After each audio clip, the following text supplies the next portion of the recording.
आपने जिन रील्स को देखा, इसमें सोशल मीडिया इन्फ्लुएंसर डांस के नाम पर सोसाइटी में बस एक चीज फैला रहे हैं और वो है वल्गैरिटी। लेकिन क्या सच में इन लोगों को इन्फ्लुएंसर कहना ठीक होगा? एक इन्फ्लुएंसर वो होता है जो लोगों की लाइफ में पॉजिटिव चेंज लाए, लोगों को कुछ अच्छा सिखाए, सोसाइटी में कुछ वैल्यू प्रोवाइड करे। लेकिन आजकल के इन्फ्लुएंसर केवल एक चीज सिखाते हैं, वल्गैरिटी फैलाना और खुद को सेक्स ऑब्जेक्ट की तरह पेश करना। ये सब क्या देखना पड़ रहा है? अच्छा है मैं अंधा हूँ। अब आप लोग बोलोगे वल्गैरिटी तो फिल्मों में हीरो हीरोइन भी फैलाते हैं, तो वही तो बात है ना, इन लोगों से कोई भी नेगेटिव चीज क्यों सीखनी? अगर इनमें सीखने जैसा कुछ अच्छा है तो सीख लो, वरना इनको टाटा बाय बाय बोलो। ये इन्फ्लुएंसर कंटेंट के नाम पर लोगों को सिर्फ और सिर्फ सॉफ्ट प्रॉन परोस कर दे रहे हैं, सोसाइटी में लस्ट को बढ़ावा दे रहे हैं। और एक बार आप इनके पोस्ट के नीचे गए कमेंट्स को ध्यान से पढ़िए। इन कमेंट्स को पढ़कर साफ दिखता है कि लोग इनके रद्दी के भाव भी सम्मान नहीं करते। उसके बाद भी लोग इनको भारी संख्या में फॉलो करते हैं, जिससे इनको नेगेटिव पब्लिसिटी मिलती है, जिससे मोटिवेट होकर कुछ और लोग भी सोशल मीडिया पर गंदगी मचाना शुरू कर देते हैं। इन जैसे लोगों के हिसाब से अगर किसी को सोशल मीडिया पर फेमस होना है तो उसे बस 2 बॉडी पार्ट पर फोकस करके रील्स बनानी है। उसके बाद नाम, पैसा, फेम सब आपके चरणों में। अब एक ऐसी लड़की जो बहुत मेहनत करती है लेकिन उसको सक्सेस नहीं मिल रही, वो लड़की जब इन जैसी लड़कियों को देखेगी तो उसे बहुत फ्रस्ट्रेशन होगा, खुद पर डाउट होगा कि मैं तो इतना मेहनत करती हूँ, मुझे तो कुछ नहीं मिल रहा। और ये लड़कियां केवल लस्ट फैला रही हैं और लस्ट के नाम पर इसको नाम, पैसा, फेम सब कुछ मिल रहा है। क्यों ना मैं भी यही सब कर लेती हूँ, बहुत जल्दी मुझे भी सब कुछ मिल जाएगा। और 14-15 साल का लड़का जब अपनी फेवरेट इन्फ्लुएंसर को इस तरह वल्गैरिटी फैलाते देखेगा तो उसके दिमाग में महिलाओं को लेकर एक नेगेटिव इमेज बैठ जाएगी। चल रही है करके जो एकदम कड़क माल होगा उसको भी चढ़ा। और ये इन्फ्लुएंसर ज्यादातर आपको वेस्टर्न ड्रेस में दिखेंगे।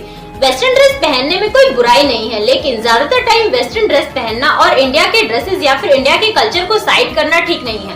वेस्टर्न में इस तरह पिकनी पहनकर धूप सेकना बहुत नॉर्मल है, क्योंकि उन लोगों को धूप नसीब नहीं होता, लेकिन इंडिया में धूप ही धूप है। ये सच में ब्रा है। ब्रा को पहनकर पब्लिक प्लेस पर आना इन लोगों के लिए फैशन है। इस तरह के कपड़े पहनकर ये खुद को फेमिनिस्ट या बोल्ड कहती है, लेकिन ये फेमिनिस्ट या बोल्ड नहीं है, ये सिर्फ और सिर्फ अश्लीलता फैला रही हैं। इन जैसे लोगों का वाहियात फैशन देखकर कुछ और लड़कियां भी इस तरह के कपड़े पहनकर पब्लिक प्लेस पर आने लगती हैं। आपको दिल्ली मेट्रो वाली लड़की याद है जो कुछ इस तरह के कपड़े पहनकर दिल्ली मेट्रो में ट्रैवल कर रही होती है? इसने कहां से सीखा इस तरह के कपड़े पहनकर पब्लिक प्लेस पर आना? इन जैसे लोगों से। इन जैसे लोग लड़कियों को मोटिवेट कर रहे हैं कि इस तरह के कपड़े पहनो और खुद को सेक्सुअली ऑब्जेक्टिफाई करो। और आप सोशल मीडिया पर इन्फ्लुएंसर की जो लग्जरी लाइफ देखते हैं, ज्यादातर मामलों में वो फेक होता है।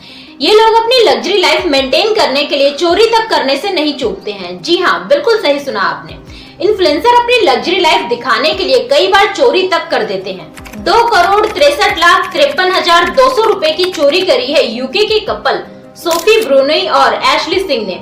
इन दोनों ने ये चोरी सिर्फ और सिर्फ सोशल मीडिया पर अपनी लग्जरी लाइफ दिखाने के लिए की है। और ये इन्फ्लुएंसर लोगों के लिए टॉक्सिक ब्यूटी स्टैंडर्ड सेट करते हैं। जितनी भी फीमेल इन्फ्लुएंसर हैं, उन सब ने कोई ना कोई सर्जरी करवा रखी है। जैसे कि काइली जेनर, इन्होंने बट इम्प्लांट, ब्रेस्ट इम्प्लांट और लिपोसेक्शन करवा रखा है। और जितनी भी बड़ी से बड़ी फीमेल इन्फ्लुएंसर है, चाहे वो मोनी रॉय हो या शिल्पा शेट्टी हो, इन सब ने दुनिया भर की सर्जरी करवा रखी है। ये देखो, सर्जरी से पहले इनका चेहरा कैसा दिखता था और सर्जरी के बाद इनका चेहरा कैसा दिखता है। मतलब कुल मिलाकर ये लोग सुंदर दिखने के लिए चाकू की नोक से गुजर चुकी हैं और बाकी लोग इनको देखकर इनके जैसा दिखने की कोशिश करते हैं। लड़कियों को तो खुद पर डाउट होने लगता है कि अरे मैं तो बिल्कुल भी अच्छी नहीं दिखती, और उस बॉडी को पाने की कोशिश करती हैं जो रियल में है ही नहीं। इनकी पतली कमरिया को देखकर लड़कियां खाना पीना सब छोड़ देती हैं और ईटिंग डिसऑर्डर की शिकार हो जाती हैं। और कई बार तो इस ईटिंग डिसऑर्डर के कारण लड़कियों की जान तक चली जाती है। और इनसे मिलिए, ये है अरमान मलिक, जो सोसाइटी में पोलोगेमी को बढ़ावा देते हैं। पोलोगेमी का सिंपल सा मतलब होता है कि एक से ज्यादा वाइफ रखना। भारत में पोलोगेमी एक क्राइम है जिसके लिए 7 साल तक की जेल है, लेकिन उसके बाद भी ये भाई साहब पोलोगेमी को बढ़ावा देते हैं। ये अपने वीडियोस में दिखाते हैं कि किस तरह ये और उनकी दोनों वाइफ, ये तीनों लोग खुशी खुशी मिलजुल कर एक साथ रहते हैं। अब बाकी लड़के जब इन जैसे इन्फ्लुएंसर को देखेंगे तो उनको क्या लगेगा कि जब इतना बड़ा इन्फ्लुएंसर एक साथ 2 वाइफ रख सकता है तो मैं भी रख सकता हूँ, इससे मैं बहुत कूल लगूंगा। और ये जितने भी इन्फ्लुएंसर होते हैं, इनको भारी संख्या में लोग फॉलो करते हैं। इसी चीज का फायदा उठाकर ये लोगों को कुछ भी ऊट पटांग प्रोडक्ट बेच देते हैं। एक सर्वे हुआ जिससे पता चला कि 61% कस्टमर इन्फ्लुएंसर के बताए गए प्रोडक्ट पर ट्रस्ट करते हैं। और एक रिपोर्ट में बताया गया कि 90% लोगों ने इन्फ्लुएंसर के कहने पर कभी न कभी एक प्रोडक्ट जरूर खरीदा है। ये इन्फ्लुएंसर कोई भी ऊट पटांग प्रोडक्ट लोगों को चिपका देते हैं। इससे इनको तो झोला भर भर के पैसा मिलता है, लेकिन लोगों को क्या मिलता है? बाबा जी का ठुल्लू। सोशल मीडिया पर ये इन्फ्लुएंसर आपको जो कुछ भी दिखाते हैं उनमें से ज्यादातर चीजें फेक होती हैं। प्रेगनेंसी, रिलेशनशिप, यहाँ तक कि इनके फॉलोवर्स भी फेक होते हैं। एक रिपोर्ट से पता चलता है कि काइली जेनर के 40% फेक फॉलोवर्स हैं, जस्टिन बीबर के 37% फेक फॉलोवर्स हैं, और जितने भी बड़े से बड़े इन्फ्लुएंसर को आप जानते हैं उनके आधे से ज्यादा फेक फॉलोवर्स हैं। क्योंकि सोशल मीडिया पर सारा गेम नंबर्स का है। जिसके जितने ज्यादा फॉलोवर्स होंगे, जिसकी पोस्ट पर जितने ज्यादा लाइक्स आएंगे, कमेंट्स आएंगे, उसको उतना ही ज्यादा ब्रांड प्रमोशन मिलेगा। और बहुत बड़े बड़े इन्फ्लुएंसर केवल कॉमेडी के नाम पर अपनी वीडियोस में भर भर कर गाली देते हैं, जिसका एग्जाम्पल है ये दोनों। जब इन जैसे लोग केवल कॉमेडी के नाम पर वीडियोस में माँ बहन की गाली देंगे तो बाकी लोगों को तो यही लगेगा ना कि इतना बड़ा इन्फ्लुएंसर हंसी मजाक में औरतों के नाम की गाली दे सकता है तो मैं भी दे सकता हूँ, इससे मैं बहुत कूल लगूंगा। जब इतना बड़ा इन्फ्लुएंसर कर सकता है तो मैं भी कर सकता हूँ, इसमें कुछ भी गलत नहीं है। और अब तो सिविल सर्वेंट भी इन्फ्लुएंसर बने घूम रहे हैं। इनसे मिलिए, ये है IAS दीपक रावत, जो सिविल सर्वेंट कम और किसी फिल्म के हीरो ज्यादा लगते हैं। और ये क्या दिखाते हैं सोशल मीडिया पर? पावर, कि एक IAS ऑफिसर किस तरह भौकाल काटते हुए गाड़ी से उतर रहा है।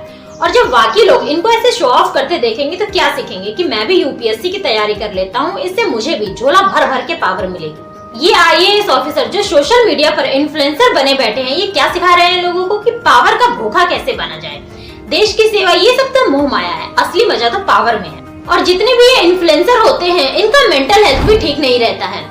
इन सभी लोगों को कभी न कभी डिप्रेशन, एंजाइटी जरूर फेस करना पड़ता है। सबसे बड़े इन्फ्लुएंसर कैरी मिनाटी ने एक बार कहा था कि उनको एंजाइटी होती है। साथ में कैरी मिनाटी ने ये भी कहा कि काश मैं कैरी मिनाटी ना होता, अजय नागर ही रहता। डॉली सिंह का भी कहना है कि उनको भी डिप्रेशन, एंजाइटी होती है और कई बार ये लोग डिप्रेशन, एंजाइटी के कारण सुसाइड तक कर लेते हैं। केरल के 28 साल के अजमत शरीफ ने सुसाइड कर लिया। लीना नागवंशी ने भी सुसाइड कर लिया। कई बार लोग सोशल मीडिया पर इन्फ्लुएंसर बनने आ जाते हैं, लेकिन लोग इनको इतना ज्यादा ट्रोल कर देते हैं कि वो सुसाइड कर लेते हैं।